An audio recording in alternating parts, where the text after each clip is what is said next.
Jadis phare de l'histoire par l'entremise du sacrifice suprême de Patrice Emery Lumumba. Aujourd'hui la risée du monde par la seule volonté de Paul Kagame et des anglo-saxons. Je refuse cette réalité. Refuser cela. Le peuple de la République démocratique du Congo sera jugé. Jugé non pas par ce qu'il fait, mais par ce qu'il refuse de faire.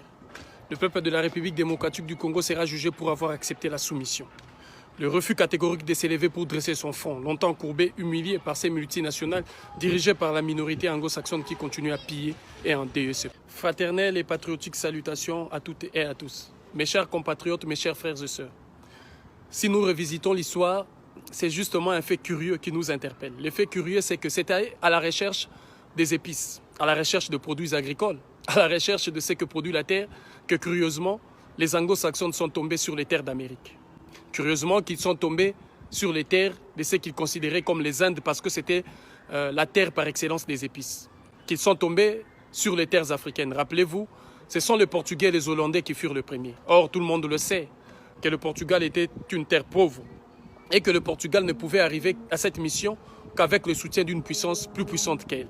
Donc, notamment la couronne d'Angleterre. C'est la couronne d'Angleterre qui, justement, a financé ces épopées ou ces explorations qui, à la recherche des épices, se sont transformés au massacre, aux exterminations de populations et à ce qui est devenu les razzias négrières, l'esclavage et ensuite la colonisation et le néocolonialisme. Donc, ces faits nous interpellent. Nous interpellent parce qu'un peuple qui est sorti de chez soi pour aller chercher des épices, arrivé là où il fallait chercher des épices, ce n'était plus des épices qui les intéressaient, c'est la vie humaine. C'était des citoyens, c'était des terres d'autrui parce que il y a un adage occidental connu par tous, on n'est jamais mieux servi que par soi-même. Donc il fallait se servir. Alors pour se servir, il fallait ravir les terres qui ne leur appartenaient pas, pour produire les fameuses épices qu'ils recherchaient partout. Alors ces faits nous interpellent parce que aujourd'hui, les conflits entre justement la minorité Tutsi qui sert au cheval de Troie à la communauté anglo-saxonne, la minorité qui est devenue la communauté internationale, a opéré de la même sorte. Dans le même sens qu'ils ont été à la recherche des terres arables, à la recherche des pâturages pour leur bétail, qu'ils ont envahi la République démocratique du Congo. Le peuple du Congo, les vrais chefs justement du Congo, ont permis la réalisation de cette aventure. Au nom de la solidarité, de la fraternité et de l'humanisme africain, ils se sont octroyés le droit justement de donner des terres à cette minorité. Quelques années plus tard, ces derniers vont vouloir faire ce que les anglo-saxons ont fait partout. Donc, être servis par soi-même, massacrer, piller, produire eux-mêmes, avoir ces pâturages pour eux-mêmes, pour leur bétail, en exterminant. Deuxièmement, nous savons que l'économie occidentale progresse ou fonctionne avec une logique qui est claire. Prendre à bas coût et vendre plus cher.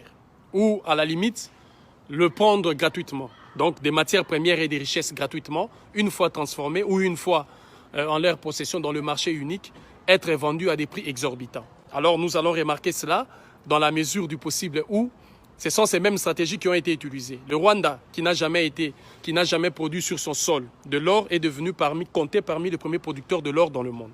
Le Rwanda, qui n'a pas du diamant, est devenu compté parmi les premiers pays producteurs du diamant. Le Rwanda, qui n'a pas de coltan, est devenu l'un des pays producteurs du coltan. Donc, ils se sont servis, permettant justement à l'économie occidentale, à l'économie capitaliste, de pouvoir avoir accès aux potentialités, aux richesses en République démocratique du Congo de façon gratuite. Ces richesses ne sont achetées ni payées.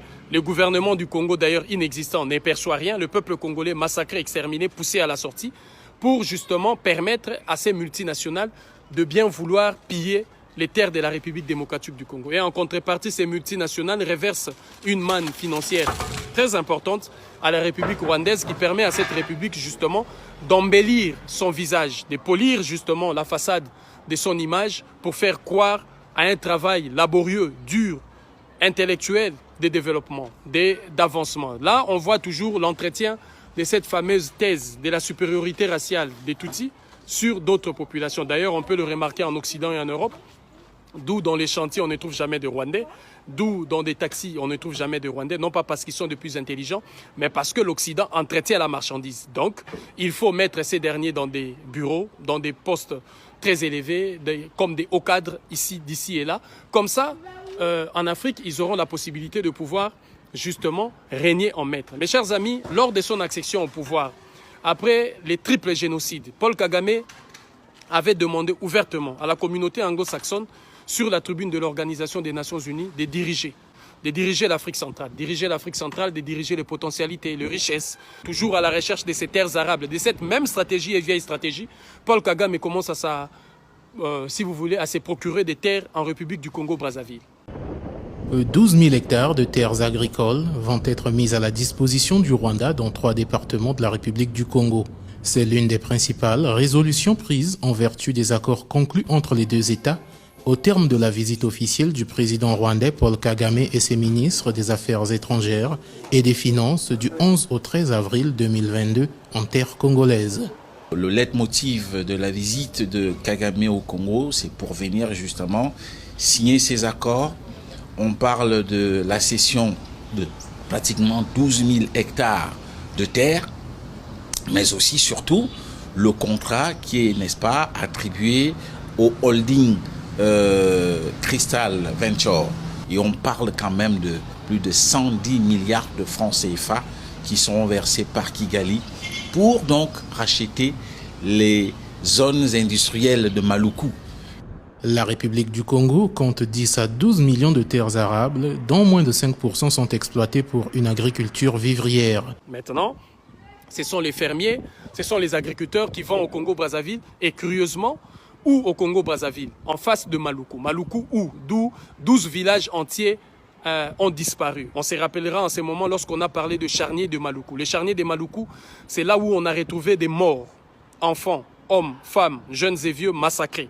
Et 12 villages ont disparu, là où Joseph Kabila a réussi à avoir des immenses terres. Des immenses terres, tapez parc de Kingakati, tapez, je ne sais pas moi, domaine de Kingakati, vous verrez, Joseph Kabila a rassemblé pour lui seul 12 villages. 12 villages, c'est ce que je vous disais l'autre jour, qu'ils sont capables de se procurer justement pour une personne les terres revenant à des millions et à des milliers de personnes, à des centaines de milliers de personnes. C'est ça la machine des anglo-saxons.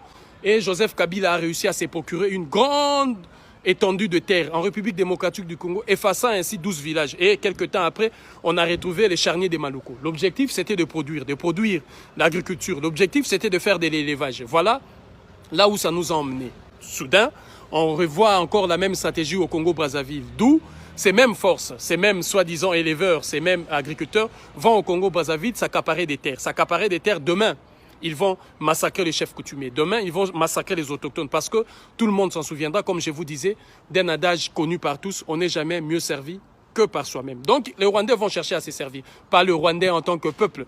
La minorité, tout dire, à la solde des anglo-saxons, la minorité nazie, entretenue justement par Paul Kagame et toute une idéologie meurtrière qui, comme les anglo-saxons dans le 14e, 15e siècle, sous prétexte qu'ils sont allés chercher des épices, ont massacré, pillé, tué et ils se sont accaparés des terres d'autrui pour justement produire de quoi manger. Pareil que qui sont en train de faire la même chose. Donc la preuve là, Joseph Kabila à lui seul a des étendues de terres qui reviennent justement à des centaines de milliers de personnes qui représentent 12 villages. Et les terres, je vous disais, du Congo-Brazzaville, c'est justement en face du domaine de Joseph Kabila. Là où Joseph Kabila s'est accaparé des terres à Maluku, c'est en face que l'on voit Denis Sassou Nguesso donner des terres aux Rwandais. Pourquoi Denis Sassou Nguesso a-t-il donné des terres aux Rwandais? C'est justement pour assurer la pérennité de son pouvoir avec son fils dauphin qui a été désigné comme futur président de la République du Congo-Brazzaville. Donc on voit aisément le gouvernement du Rwanda qui a fait pression, qui a menacé de déstabiliser le Congo de Denis Sassou Nguesso, a obtenu justement par menace ce qu'ils ont voulu. C'est de la même sorte qu'ils ont fait en République démocratique du Congo, menaçant de déstabiliser, ou bien en contrepartie, on prend les terres. Mes chers compatriotes, c'est très dangereux pour notre mère patrie, l'Afrique, parce que Paul Kagame avait demandé ouvertement à la communauté anglo-saxonne sur la tribune des Nations Unies de gouverner et de diriger l'Afrique centrale. Demain, ça sera le Gabon. Il n'y a pas fort longtemps, une situation pareille avait éclaté au Gabon. Je pense qu'il y a beaucoup qui ont été chassés.